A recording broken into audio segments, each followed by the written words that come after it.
Hello and welcome back. Hope you're looking forward to another fantastic talk here at the AppSec Village for DEF CON 29 in safe mode. It's important to remember your 3-2-1. Even though we are separate from each other and socially distanced, your cohabitants will really appreciate the that one in there. And just take care of yourselves. Get some good sleep. Get some good food.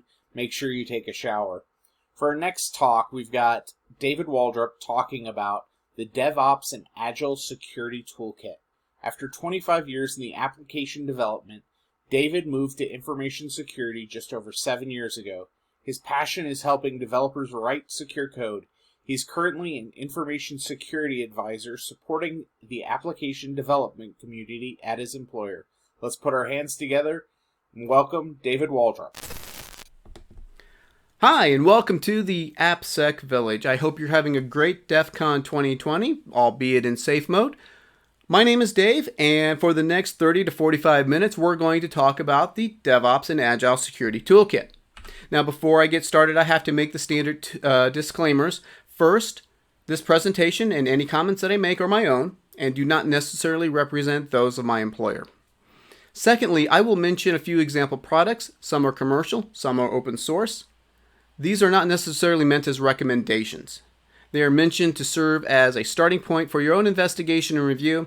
These are things that I've run across in my journey, so take that as it is. Let's start with the two terms that are on everybody's buzzword bingo sheet these days: DevOps and Agile. We need to get definitions in place for the duration of this talk so we have an idea that we're all dealing with the same playing field. Agile.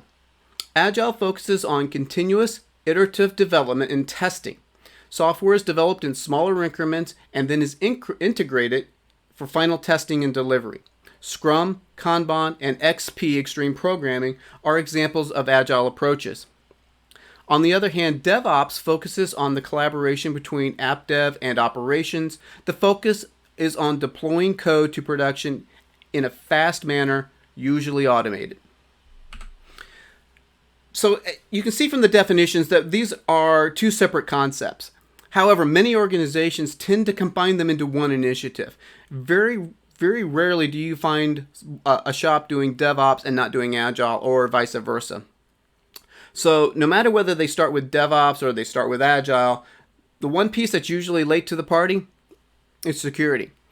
But no matter how late security is invited to the party or whether we have to crash the party ourselves, we usually can still bring valuable resources without slowing things down, or at least without slowing them down a lot. And that's what we're going to talk about through the rest of this discussion. So for the past few years, I've worked with several different Agile and DevOps teams. My integration with this started as a pilot program where I was the information security representative that was assigned to help introduce Agile to our organization. More recently, I've implemented the information security integration with the Agile and DevOps teams across our organization. During this session, I'm going to share with you some things that really worked well and some things that just didn't seem to work at all. So hopefully you can take something away from this and apply it to your own organization.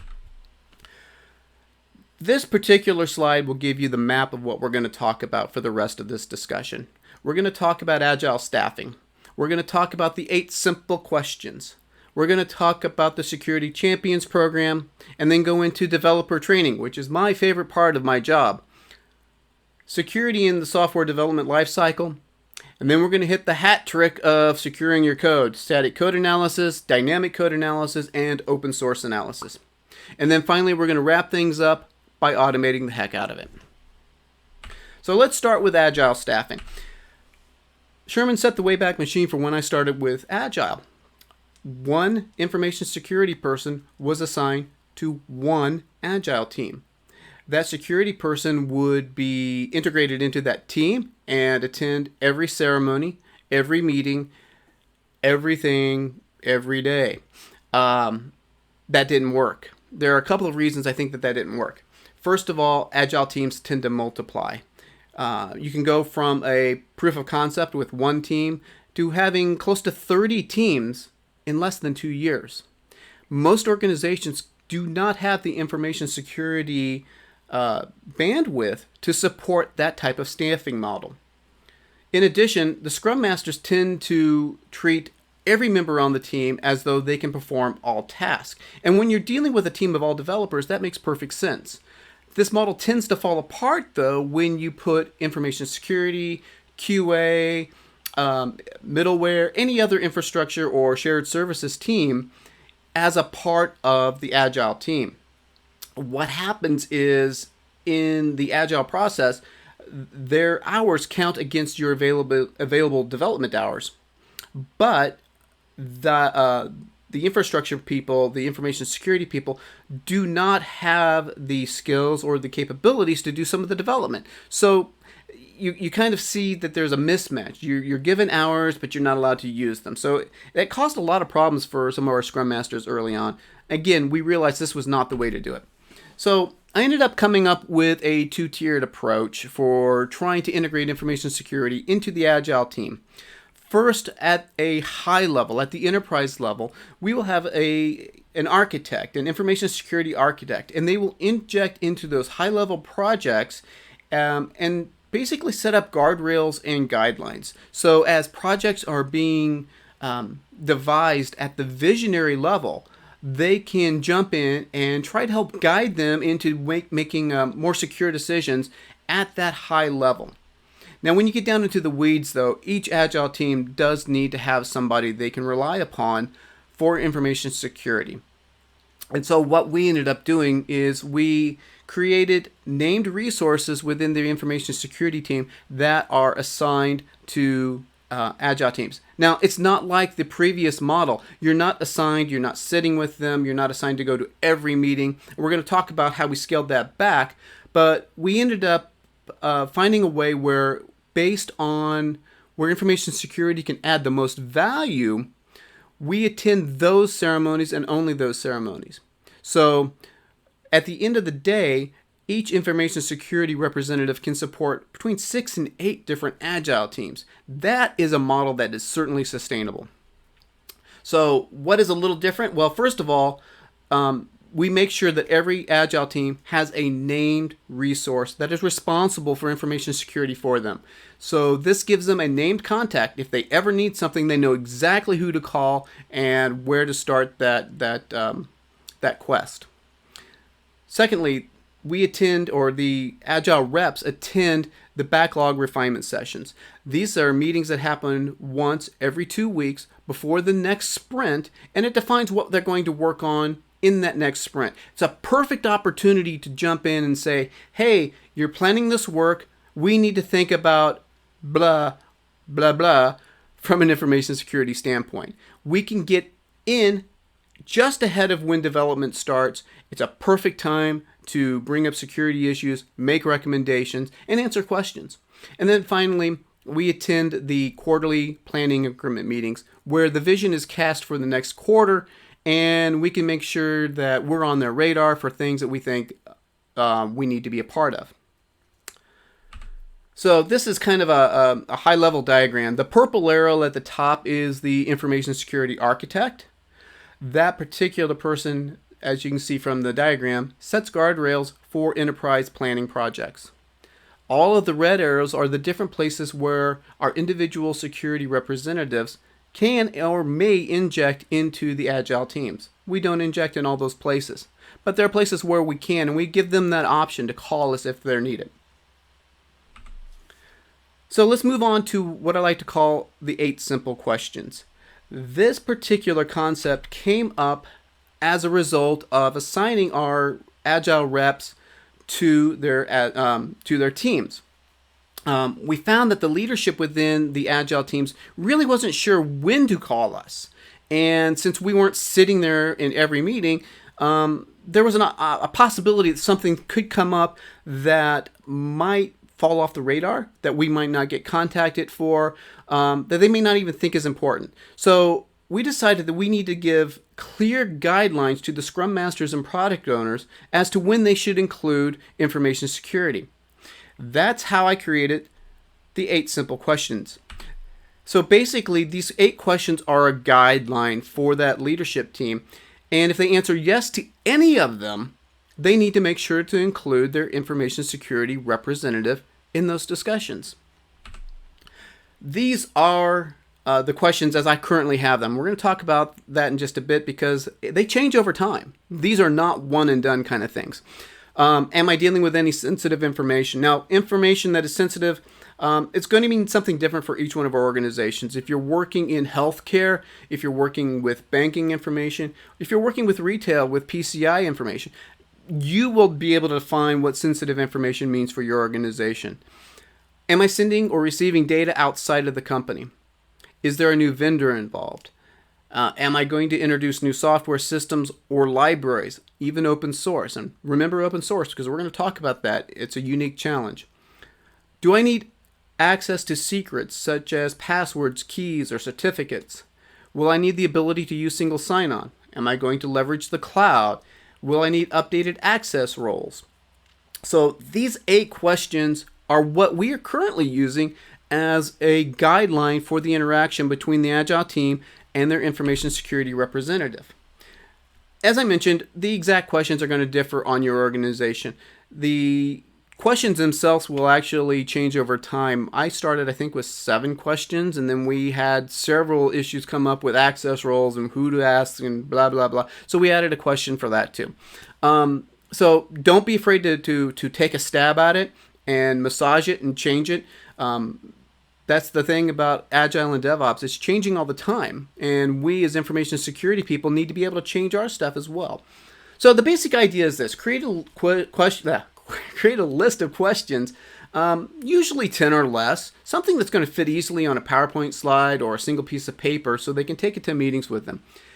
Give that to the Agile team leadership, and they have a guideline. They now have a concrete way of knowing when they need to work with information security. So we found another advantage to this approach as we onboarded additional information security people to become representatives for the Agile teams. A lot of these folks were pretty new to the organization and they didn't really know when they needed to inject themselves into their teams. They didn't know what they needed to listen for in the backlog refinement sessions. So we used these 8 simple questions on our own people. It gave them guidelines and hints of what to listen for when they're working with their Agile teams. So this kind of became a win-win on both sides of the coin. So I think this was a great tool that we've been able to use. Another tool that I honestly have to thank Jim Manico for. Jim, if you're out there, thank you for this. This was a recommendation he made to me after one of our training sessions, and that is the Security Champions Program. A Security Champions Program is a team of application developers. We get one from each Agile team, and these developers have expressed an interest in information security or secure coding or just security in general. This is a voluntary program. The members of the team volunteer to come to the Security Champions Program. And we typically meet quarterly. I provide them lunch when we're in the office, thanks 2020. I look forward to getting back to the office and having lunch with these guys and gals. They're a great team. So the team has this following charter. We assist the Agile teams in terms of application security.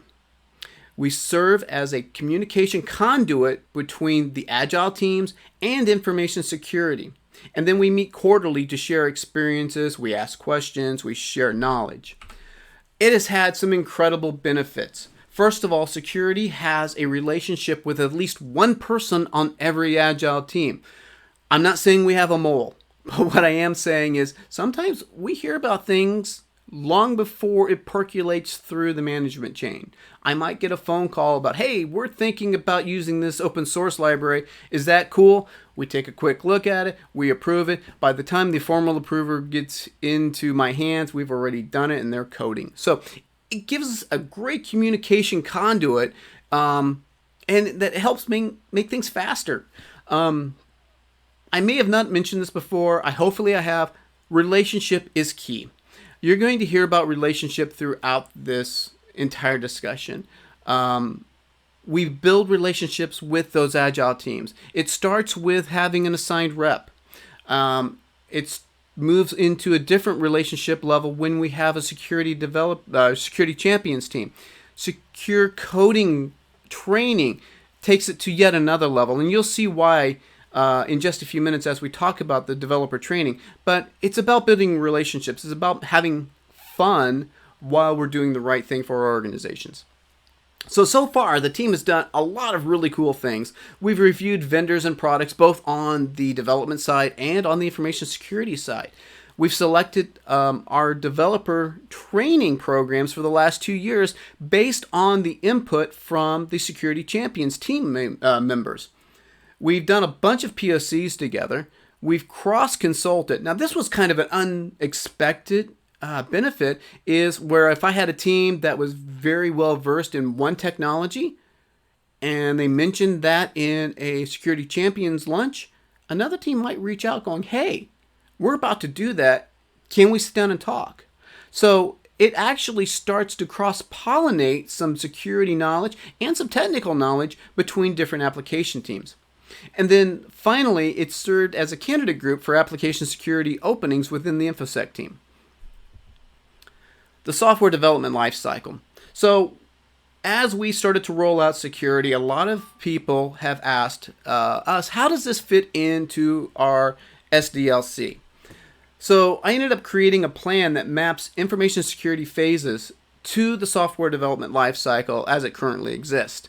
It is not a perfect fit, but I think it is a good representation of how information security can bring value to each step of the SDLC. So this is what I like to call my dark side of the moon diagram. Those of you old enough to remember probably recognize the album cover. So if you take a look on the right, where you have the software development lifecycle from concept into design, up into coding, testing, and QA and deployment, and then post-deployment at the very top. Now, if you look on the left side, you'll see that it matches up pretty closely with security knowledge, security design, secure coding techniques, security testing, and then security response. Each individual layer of the pyramid, I think, are deliverables that security can bring that help take that concept on the left and apply it to the SDLC phase on the right. And we're going to walk through those real quick. Training is the base of the pyramid. I think training is foundational to everything above it. If you don't have a solid foundation of training for your application developers, everything else is at risk. So this particular approach we're going to talk about in depth, again, because it's my favorite part of what I do. It includes things like Luncheon learns, outside speakers, conferences like you're attending right now, video training, and things like that. The next level up is threat modeling. Threat modeling, the application team and InfoSec, we sit together, we work together to examine the application design, the system flows, whatever they can bring to us that they have available in that design phase. We look, we try to work together and identify potential vulnerable vectors and try to figure out a way that we can mitigate them. Now, threat modeling, there are books upon books written about threat modeling. And there are people in my organization on my InfoSec team that are much better at it than I am. And they can actually create incredible documents and spend hours and days and days and days doing this. I think you need to start out small. I think it's about baby steps at first. Start with a discussion. This can be a 1 or 2 hour discussion where you have those deliverables from the design phase and you whiteboard them. And you come out of there with to-dos or questions or things to research. It doesn't have to be this big, heavyweight, overbearing approach to threat modeling at first. It needs to be a conversation. That gets back to relationships. You need to have those relationships in place so you can have those conversations. The third level up is static code analysis. We're going to talk about this in much more detail later. But most tools are designed to identify potential vulnerabilities within the code. Now, static code analysis actually looks at the code and looks for patterns within the code without running it. Now, we're going to see a little bit later why that's important. Oop, I think I went the wrong way. There we go. Dynamic code analysis is the next layer up, and that is very similar to the previous layer, which was static code analysis, but instead of just looking at the code is actually executed and tested for vulnerabilities. So, like I say, these two pieces are very, very similar. One is looking at patterns with the code. The other is actually exercising the code and looking for issues. The next is pen testing. Pen testing can be performed by your internal team if you have the skills and resources, or you can use an external firm. This is usually a greater scope than dynamic testing. It will actually look at things not just in your application, but system-wide for vulnerabilities and attack vectors. And usually there's a person involved. It's not just an automated exercise. We're going to see a little bit more when we talk about dynamic testing, the difference between that and pen testing. And then finally, when the code is in deployment, you need to have a vulnerability management process that you can classify, assign, and track identified issues. Right now, InfoSec meets regularly with a representative from each application team to review these and to make sure that they're working and they're on track. Again, those relationships are absolutely key to making this work. So now we are getting to what I consider my absolute favorite part of my job, and that is developer training. If you remember back to that pyramid we just looked at, this is the foundation for everything that information security does with app dev. When I came in to information security about 7 years ago, I started a developer training program because I realized that the developers really are your last best hope for defense when it comes to application security. If your application is written correctly, then everything you throw in front of it, application firewalls, everything like that, that's gravy. That's nice, but you've got a really tight application, and that's where real security takes place. The problem is, I was a developer for roughly 25 years before coming to information security, and nobody taught this stuff. This is stuff you learned on your own if you had an interest in it, and it wasn't universally available to all developers. So I started small. I started with Luncheon Learns. It was really something that, hey, I think this is important. Let's try it. Let's see if it works. And it did. We would end up having Luncheon Learns about every other month. I would create a class on a specific topic. My first one was cross-site scripting, a lot of fun. It's neat when you can show people cross-site scripting examples, even if you just run WebGoat or something like that. They get excited. They kind of dig it, and they start trying it on their own stuff. The content usually lasts about 40 or 45 minutes, a lot like this session, and then we leave 10 to 15 minutes for open discussion and questions. Now, the key here is make it fun. It has to be fun. I do things like I'll go out and I'll buy cookies or some kind of treat so we can all sit around, eat something together. There's usually some kind of door prize or door prizes, and they don't have to be expensive. You can just go down to like Five Below and get a couple of wireless Bluetooth speakers, and people dig it. It's a lot of fun. Again, making it fun is absolutely key to a successful Lunch and Learn program. So once we got that up and running, I decided we needed to take this up a notch. There is a level of training that I couldn't provide that I think our developers really, really would benefit from. And in order to do that, I knew that I had to reach out to industry experts. And what we ended up doing is we were able to get commitment from management, both on the IT development side and on InfoSec side, that we could do 1 or 2 days where most, if not all, the developers will attend a training event. Now, here's a hint. If you are going to try this and you're doing Agile, put it in your innovation sprint. If you put it in the innovation sprint, which is usually the last sprint of the quarter, and the developers have a little more leeway of what they work on during the innovation sprint, you'll very likely get more participation than if you step on a middle of a sprint where there's actual deliverables due. So keep that in mind. I was really, really lucky. My very first interaction with this program, I was able to secure Jim Manico and he came in and made an incredible impression on our development teams. Jim's been back, I think, 3 times now. Always a pleasure.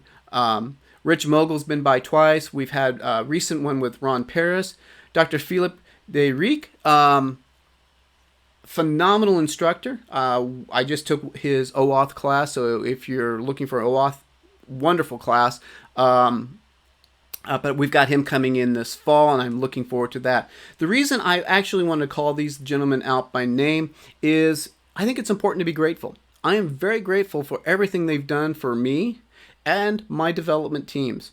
And it's important to be grateful to those who help you along the way on this journey, because none of us make it alone. So, gentlemen, thank you very much. If you see this or hear it later, your training, your mentorship has meant a lot to me and my development teams.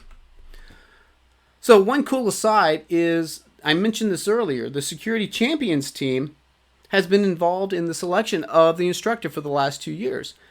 This gives your application development teams a voice in the training, and we've seen that participation has actually increased. We had great participation before then, but when the developers actually had a voice in picking who's coming in and what they're going to talk about, we're finding that it's much more applicable to what's on their roadmap.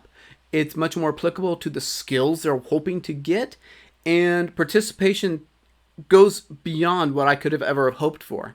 So again, we're starting to see some of these initiatives are starting to weave together and starting to build kind of a program. It's kind of cool. So this next one, I really wish I was doing this right now. Take a developer to DEF CON. We had management agree to provide scholarships to developers that were selected by the information security team. So we would give them the money to buy their badges, so they wouldn't have to go and get money out of their own bank account. So each year, I've been able to bring up to 3 developers to DEF CON. That's been awesome. It has been just a phenomenal experience. They've gained a ton of knowledge and a ton of awareness by DEF CON. One of the things that I found really interesting was I really advised them not to restrict their sessions to things that they think will apply to their job. I did that my very first DEF CON, and I wasn't really sure I was going to come back, to be honest with you. The next year, one of my coworkers strongly encouraged me to go. Thank you, Barry. And encouraged me to go and find a few fun things that just had nothing to do with my immediate job. The interesting thing is, they ended up having more to do with the things that were coming down the road in my job than I ever could have imagined. So I fully encourage each one of these developers that I bring to DEF CON to experience the full DEF CON experience. Go to all the sessions. Try some of the capture the flags. Try whatever you want. Have a good time, because it's really important for them to be immersed in the DEF CON experience. So, like I said before, they come back with a changed perspective. It's a lot like that scene in The Matrix where that thing crawls out of Neo and he goes, "My God, that thing is real?" They understand now that the security is not just something that we're teaching and preaching about within InfoSec, that this stuff has real world application. And it's that realization that makes them a better developer, a more secure developer going forward. We've seen a trend where a lot of the folks that we've taken, actually, I think all but one of the developers that we've taken to DEF CON have eventually become Security Champions members. And then more recently, just in the last couple of months, one of those developers, I think he was the first one I took to DEF CON with us, ended up joining the information security team on a full-time manner. And Shane, if you're listening, welcome. I'm really glad that you're part of the team. So there's a couple of other fun activities that we do in developer training. Again, got to keep it fun. Everything has to be fun. You learn better when you're having a good time. I mean, look at DEF CON. We're all having a great time, and we're learning stuff. So couple of DEF CONs ago, for reasons of work, I couldn't make it. It was the only DEF CON since coming over to information security that I was not able to go to. And I must admit, I was bummed.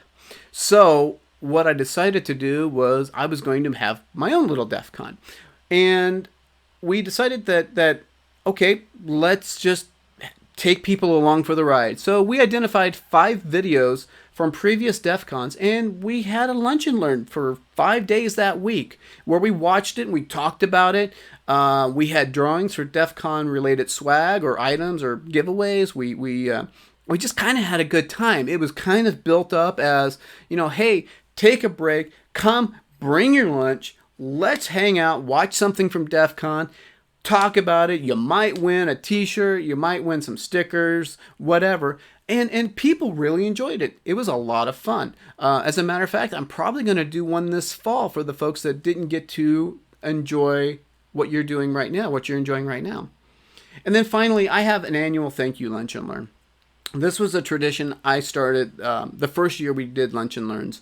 It's always the last lunch and learn of the year. And I typically will go out and I'll purchase quite a few giveaways. They don't have to be expensive. We do things for, like I say, the Bluetooth speakers, boxes of candy. We've done some Christmas mug sets, just weird things, but things that are kind of fun.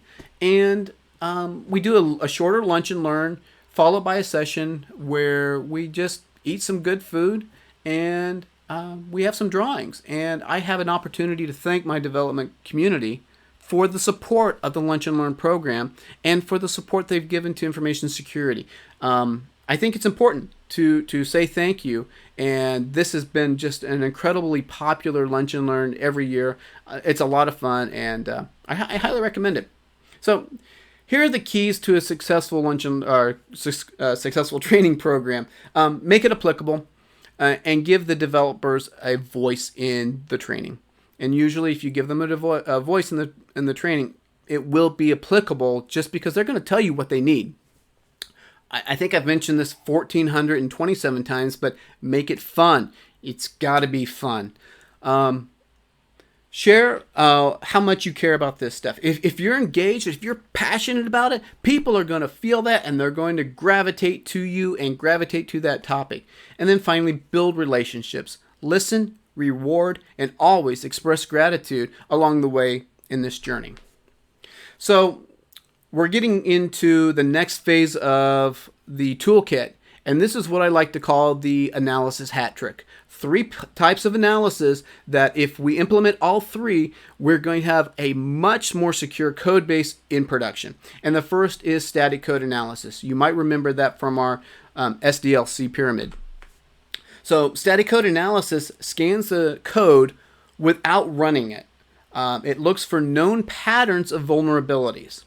You can usually select what you scan for. Some will allow you to scan for PCI, blah, blah, blah. I almost always scan for OWASP Top 10. If you're not familiar with OWASP or OWASP Top 10, I strongly recommend that you check it out. Some of the deliverables from that organization are absolutely stellar. I've been a member for, I think, 7 years now, just after joining the InfoSec team. I've leveraged a ton of their stuff. So great organization. Hats off to you if you're out there. In an ideal world, these static code analysis tools would only report the confirmed vulnerabilities. But even if you tune the daylights out of this thing, you're still going to get false positives. And that becomes a problem. Because originally, when we first set up this process, I was the only one that could review the false positives and whitelist them or waive them, as it were. That slowed things down immensely because that was not my full-time job. That was something else on top of my full-time job and possibly another full-time job some days it felt like. So that being said, I decided to leverage the security champions. These were folks that had some basic knowledge of security. They knew their applications better than I ever would, and they had a passion for making secure code. Seemed like a perfect fit. So what I ended up doing is I ended up giving several members of the Security Champions team the ability to review and waive false positives. And that has worked out great. The end result was we've had a lot more throughput. We've been able to address false positives much more quickly, and the adoption of the static code analysis tools have actually increased as a result of not having that delay. So I also see static code analysis as an extension of developer training. A lot of these tools have an IDE component. So for example, I use the Spring Tool Suite, Eclipse, and you can use the plugin and execute your scan from within your developer tool. And it will take you straight to the line that's got the problem. And in some of these tools, you can even have recommendations pop up in the bottom of one of the windows that says, hey, you might try blank, blank, and blank to address this vulnerability. If developers are doing this while they're developing, not waiting for the build process, it becomes a teaching tool, because as a developer uses this, he or she is going to identify and learn that, oh, I need to check my input fields to make sure they're the right type and right size. Okay, you do that enough times, it becomes second nature. So this becomes not only a way to secure your code, but a teaching opportunity as well. So studies have shown that static code analysis can identify up to 80% of vulnerabilities. That's pretty awesome. If I could tell you that you could do one thing and remove 80% of vulnerabilities, I think that'd be worth doing. So this might be something you might want to take a look at. Here's some example products. There's 3 products along the top that are commercial. OWASP has an entire list of code analysis tools at that link right there. Again, not meant as recommendations, but these were tools that I've come across in my journeys, and they might be worth at least acting as a starting point for your own investigation. So the second goal in our hat trick, the second piece to the tripod, is dynamic code analysis. This was also in the SDLC pyramid. So unlike static code analysis, dynamic code analysis actually executes the code. Now, that has a prerequisite that the code has to be compiled and free of errors and can run before you can actually perform the dynamic code analysis. Dynamic code analysis, I mentioned this before, is different than pen testing, whereas dynamic code analysis looks for the flaws in the code that can be exploited. Pen testing looks for ways to exploit the system in general, often at a greater detail and almost always involving a human attacker. So again, 2 different things. They're kind of similar, but I really think that dynamic code analysis is really, at best, a subset of a good penetration test. So dynamic code analysis tools can identify up to 85%. But if you combine them with the static code analysis tools on the market, up to 95% of your application's vulnerabilities can be identified early on. 95%, that's pretty darned impressive. So again, I'm going to throw a few products up here for you to take a look at. I've used several of these. Again, not recommendations, but a place for you to start. I'll give you a word of warning. I think I told you earlier on, I would tell you some things that work and some things that just didn't seem to work quite so well. Some of these tools can be weapons. I'm looking at you, Burp Suite. You need to do things like make sure you set the scope of your testing tool so it doesn't see that, oh, I've got a link to Facebook here. I will jump and follow that link in my crawl and I will start attacking Facebook. Set your scope absolutely to your application only. Run this stuff in test. Don't run it in production. If you find a SQL injection exploit and you start to execute it, it's very, very likely that you're going to corrupt or lose data on the database on the backside of that injection vulnerability. Also, watch out for forms. So let's say you're doing some dynamic testing and it's automated and you're getting ready to essentially attack a web form. Make sure you find out where that web form is going before you start your test. You can easily overrun a service desk by submitting thousands upon thousands of emails from a webmail form. Not saying that I've ever done that, but I know that it has happened. So the third goal in our hat trick is open source analysis. Open source is awesome. We all use open source. Some estimates put the percentage of open source in internally developed applications at 70%. That's 70%. Now, the problem with that is, as a result, about 50% of our applications contain one or more open source pieces that has a high security vulnerability. And keeping that out of production is a huge, huge task. There are two different approaches I've taken when I've tried to address this problem. The first was a firewall/proxy solution. There are products out there that you can actually set up that will proxy the main repos out in the wild. And they'll check as you pull down code libraries, they'll check them for license compliance. So you can say, hey, I'm okay with this license, but I don't want that license. So you can set that up ahead of time, and it will check each time a module is pulled down that it is in compliance with your licensing. But more importantly, you can also set a vulnerability threshold. So you could, for example, say, hey, I don't want any critical or high, translation, I don't want any CVE 7 or higher coming into my organization's local repository.